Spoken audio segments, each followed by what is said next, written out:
Centre का भी महकमा है, सेंटर इसको बंद कर सकती है। डिसिप्लिन होगा तो सब कुछ ठीक हो जाएगा। सिसोदिया जैसे लोगों के ऊपर अगर आरोप लगते हैं तो ये तो एक दुर्भाग्य ही है। आम आदमी पार्टी और बीजेपी के बीच लगातार घमासान छिड़ा हुआ है राजनीतिक। इसको लेकर बार बार घोटाले के आरोप लगाए जा रहे हैं और अब शराब घोटाले के बाद मनीष सिसोदिया ने साफ साफ चुनौती दी है बीजेपी को और कहा है कि सोमवार तक उनकी गिरफ्तारी करा ली जाए। जो स्ट्रिंग ऑपरेशन बीजेपी ने कराया है उसको लेकर अगर सच्चाई साबित हो जाती है तो ऐसे में दिल्ली की जनता के बीच हम मौजूद हैं, उनसे जान लेते हैं दिल्ली की राजनीति को लेकर आपका क्या राय है। दिल्ली की राजनीति देश को निर्धारित करती है। हमारे हिसाब से तो दिल्ली की राजनीति देश को निर्धारित करती है। लगातार आरोप प्रत्यारोप आम आदमी पार्टी और बीजेपी पर हो रहे हैं और एक दूसरे पर आरोप लगा रहे हैं। बार बार घोटाले सामने आ रहे हैं। कभी कोई स्ट्रिंग वीडियो वायरल कर देता है तो कभी कोई अपने सबूतों को पेश करने के लिए प्रेस कॉन्फ्रेंस का सहारा ले रहा है। तो क्या लगता है कौन सही बोल रहा है और कौन गलत?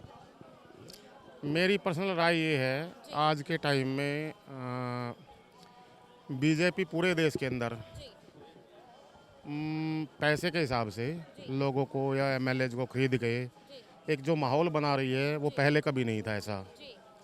और आपके ऊपर जो ये प्रत्यारोप लग रहे हैं ये उसी का हिस्सा है मेरे हिसाब से। तो यानी कि जो शराब घोटाले पर जो कहा जा रहा है कि आम आदमी पार्टी ने भ्रष्टाचार किया है, कितना आपकी नज़र में सही है? मुझे तो इसमें कोई भ्रष्टाचार नज़र नहीं आता। आप एक बात देखिए, पूरे देश के अंदर शराबबंदी जिस भी स्टेट में है, मान लो गुजरात में ही शराबबंदी है, शराब वहाँ पे सरेआम शराब बिकती है, लोग मरते भी हैं। तो शराब रेवेन्यू का एक साधन है, इसमें तो कोई शक नहीं है। और एज पर मी मतलब मेरे हिसाब से जो रेवेन्यू अगर लगता है कि लोगों को कि शराब पीना गलत है तो फिर ये तो सेंटर का विषय है। सेंटर इसको बंद क्यों नहीं कर देती? अगर शराब बेचना या शराब लाइसेंस के थ्रू बेचना गलत है तो गवर्नमेंट को ये तो सेंटर का भी महकमा है, सेंटर इसको बंद कर सकती है। जिस चीज़ को हमें लगता है कि यह गलत है, लोगों को पीना नहीं चाहिए है, तो उसको बंद कर दे। बट रेवेन्यू के लिए हर स्टेट में शराब बेची जा रही है, चाहे वो बीजेपी शासित प्रदेश हो या विदाउट बीजेपी शासित प्रदेश हो। तो शराब को वो पॉलिसी एक स्टेट की होती है कि कैसे उसको अपने रेवेन्यू को कैसे पैदा करना है। और जिस हिसाब से पर कैपिटा या पर मेंबर शराब है वो मुझे तो नहीं लगता कि दिल्ली में सबसे ज़्यादा है, उससे ज़्यादा तो और स्टेट में बिक रही है। और ऐसा करना कि भाई हाँ दिल्ली गवर्नमेंट ही ऐसा कर रही है, मुझे ऐसा नहीं लगता है। लेकिन जो आम आदमी पार्टी के जो नेता हैं मनीष सिसोदिया, उन्होंने साफ तौर पर कह दिया है कि अगर मेरे खिलाफ सबूत अगर आपको सच्चे मिल जाते हैं तो सोमवार तक मेरी गिरफ्तारी की जाए, क्योंकि बीजेपी ने एक स्ट्रिंग वीडियो वायरल किया है। अब क्या कहना चाहिए? मुझे तो स्ट्रिंग का नहीं पता, बट सिसोदिया जैसे लोगों के ऊपर अगर आरोप लगते हैं तो ये तो एक दुर्भाग्य ही है, मुझे तो ऐसा लगता है। लेकिन वो बार बार शराब घोटाले की बात पर जो अपने स्कूलों का हवाला दे रहे हैं और स्कूलों को कहा जा रहा है कि स्कूलों का विकास हुआ है और वहीं आम जनता इस चीज़ को नकार रही है, उसके लिए क्या कहना चाहिए? देखिए कुछ ना कुछ तो अच्छा हुआ ही है, तभी इतनी बात है। अगर कुछ भी नहीं होता तो वर्ल्ड लेवल बात नहीं होती। हो सकता है कि आप सरकार जो बोल रही हो उसका 50% हुआ हो या 25% हुआ हो, बट इम्प्रूवमेंट तो है। तो अगर 20% भी इम्प्रूवमेंट हुआ है तो उसकी दिशा में लोगों को देखना चाहिए कि कुछ इम्प्रूवमेंट हुआ है। ऐसे क्रिटिसाइज करना नहीं चाहिए। मुझे लगता है कि 20% हुआ तो उसको 25% की तरफ लेके जाना चाहिए, ऐसा है। दिल्ली की राजनीति के बारे में आपकी क्या राय? दिल्ली की राजनीति के बारे में देखिए, जैसा बीजेपी और आम आदमी पार्टी, वो उसको ब्लेम बीजेपी आम आदमी को ब्लेम कर लगाती है और आम आदमी बीजेपी को ब्लेम करती है। ये हम लोगों की गलती है कि हम थोड़े से लालच में, अगर मुझे ये कहा जाए कि जो है आपको ये सब चीज़ें हम फ्री देंगे तो फ्री के चक्कर में तो मैं निकम्मा हो जाऊंगा। तो अगर हमें कुछ करना है तो अपनी मेहनत करनी पड़ेगी, डिपेंड नहीं रहना कि कल को ये हमारे से इसने वादा किया है कि फ्री देंगे, तो फ्री से तो जो है आदमी निकम्मा ही होता है। आप कुछ करिए, काम करिए, कमाइए और कमा के और अपने को डेवलप करिए, अपने फैमिली को डेवलप करिए, देश को डेवलप करिए।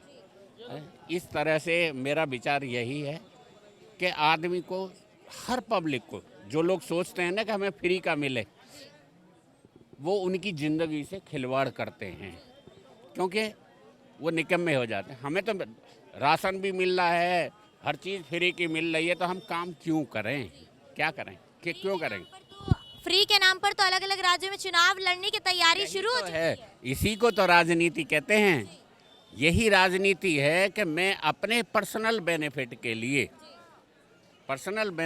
लिए मैं लोगों को बहकाऊं, बहकाने के बाद में उनको थोड़ा सा इस तरह एक लालच दूं, लालच दे के लोग जो है बहक जाएं, मेरे साथ आ जाएं, मेरी सरकार बने, 5 साल में सीएम बन जाऊं और 5 साल के बाद ही मेरी 10 पीढ़ी का अपना सेफ हो जाएगी।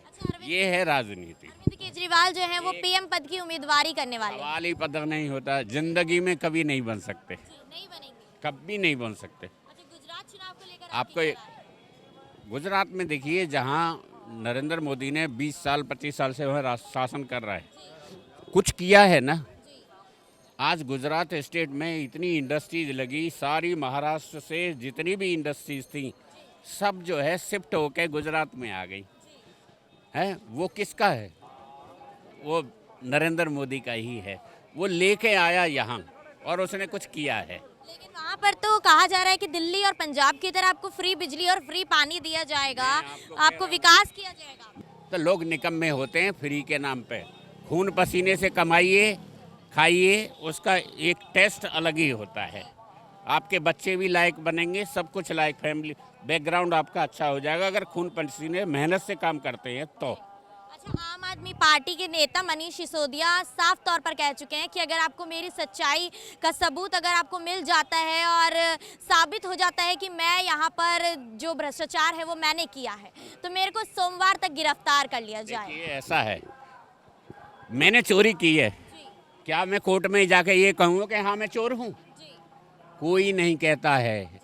अगर आप जो है देश की सेवा में आए हैं तो आपके पास जो प्रॉपर्टी है सबको दान करो और देश की सेवा करो, है। लोग पूछते हैं कि आपने शराब घोटाला किया, वो हवाला देते हैं मैंने दिल्ली को नंबर 1 ऐसा मॉडल बना दिया, स्कूल ऐसे बना दी। हम पूछ तो रहे हैं आपने जो है दाल रोटी खाई नहीं है, हमने तो कचौड़ी खाई है। तो वो उसकी बात करें ना, जिस चीज़ को लोग पूछ रहे हैं। मैं पूछ रहा हूँ शराब के लिए, आप शराब के बारे में बोलो, यस और नो का गलत हुआ है या नहीं हुआ है। अब शिक्षा के बारे में क्यों? शिक्षा को तो मैं देख रहा हूँ ना, अच्छे किए हैं आपने, स्कूल अच्छे किए हैं, तो उसको दुनिया, आप अपनी तरफ से ये मत बोलो कि ऐसा है। जिस पॉइंट पे बात हो रही है आप उस पॉइंट का जवाब दो। अच्छा, एक तरफ तो शराब घोटाले पर घमासान छिड़ा हुआ था, वहीं दूसरी एक और नीति ला दी कि मेट्रो परिसर में शराब ठेके खोले गए हैं और 200 और ठेके खोले जाने की बात। क्या है, लोग जो है सुबह से शाम तक मजदूर लोग जो होते हैं ना, 400-500 रुपये कमाते हैं, शाम तक कमाएगा और शाम को जो है कि जब दारू शराब जो है ना, एक बोतल के साथ एक बोतल फ्री मिल रही है तो वो 2 लेगा और पिएगा और पी के जो है कि सो जाएगा। जो कुछ उसने कमाया है वो भी वो गंवा देगा। तो जो है, जो हमारे हेल्थ के लिए नुकसानदायक है, पैसा कमता है 2 नंबर से।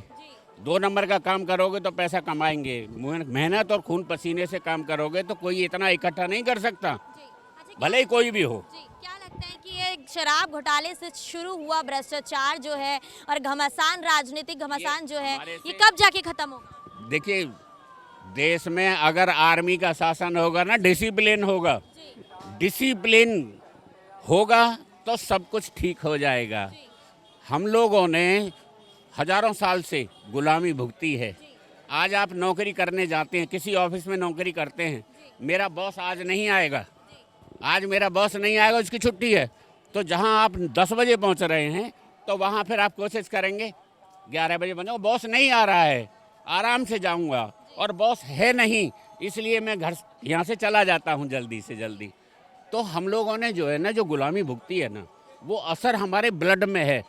जब तक आप फोर्स नहीं करेंगे आगे नहीं बढ़ेंगे, आगे नहीं बढ़ेंगे। और आपको आगे बढ़ना है तो अपने आप से, अंदर से, अपने अंदर आपको जो है ना ऐसा माइंड अपने को क्रिएट करना है कि कोई हमें गाइड करने वाला हो या न हो, हमको काम करना है। जब आप अपने मन से काम करेंगे, अपनी प्लानिंग करके काम करेंगे, then you will success. Otherwise अगर वो इस चीज़ पर डिपेंड रहेंगे कि मेरा बॉस या मेरा बाप या मेरा बड़ा भाई मेरे को फोर्स करेगा तभी मैं काम पे जाऊंगा, अदरवाइज नहीं जाऊंगा, तो ये हमारी जो है ना एक सोच बन गई है। इस सोच को ख़त्म करोगे। जापान के ऊपर हिरोशिमा और नागासाकी में अमेरिका ने वो जो है ना बम डाले थे, बिल्कुल ख़त्म हो गया था। आज वो लोग ये जानते हैं कि कल मुझे क्या काम करना है। वो प्लानिंग पहले करते हैं, किसी से पूछते नहीं, प्लानिंग करते हैं कि मुझे कल क्या करना है, परसों क्या करना है, उस हिसाब से वो लोग काम करते हैं। आज जापान कितना ऊपर चला गया, सब कुछ ख़त्म होने के बाद भी आज जापान ऊपर चला गया। हम लोग जो है सब कुछ, इतना बड़ा देश है, हम लोग जो है 130 करोड़ 40 करोड़ की जनसंख्या, हम लोग अगर ये सोचें, अगर हम ये सोचते हैं कि हमें खुद कुछ करना है विदाउट एनी हेल्प, तो इंडिया भी बहुत ऊपर चला जाएगा, वर्ल्ड में नंबर 1 हो जाएगा। अच्छा, क्या लगता है गुजरात चुनाव को लेकर आपकी क्या राय है? कौन सत्ता बनाने जा रहा है? देखिए, मैं तो गुजरात में गया नहीं, लेकिन होगा वही जहाँ पहले से जो लोग राज कर रहे हैं, उन लोगों ने कुछ किया है, पब्लिक के दिमाग में उनका जो है ये सेट हो गया होगा कि हाँ इन्होंने हमारे लिए कुछ किया है तो इसी के लिए हम देंगे। लालच दे के, बहुत सारे समझदार लोग हैं वो जानते हैं कि लालच में कुछ नहीं रखा है। बहुत सारे लोग ऐसे हैं, यार मिल रहा है फ्री का, मुझे फ्री का मिल रहा है, ले लो ले लो, वोट देंगे तो भी, नहीं देंगे तो भी, जो ये दे रहा है ना ले लो। तो कुछ लोग बहकेंगे और जो समझदार लोग हैं वो नहीं बहकेंगे। देखा है किस तरीके से दिल्ली की जनता ने अपनी राय रखी। ऐसी तमाम जानकारी लेकर, ऐसी तमाम मुद्दों पर चर्चाएं लेकर आप सभी के सामने मैं अंजलि राठौर, कैमरा पर्सन मिथिलेश के साथ आती रहूंगी। बने रहेगा द न्यूज़ 15 के साथ। वीडियो अच्छी लगी हो तो लाइक शेयर कमेंट जरूर कीजिएगा और हमारे यूट्यूब चैनल को सब्सक्राइब करना ना भूलें। शुक्रिया।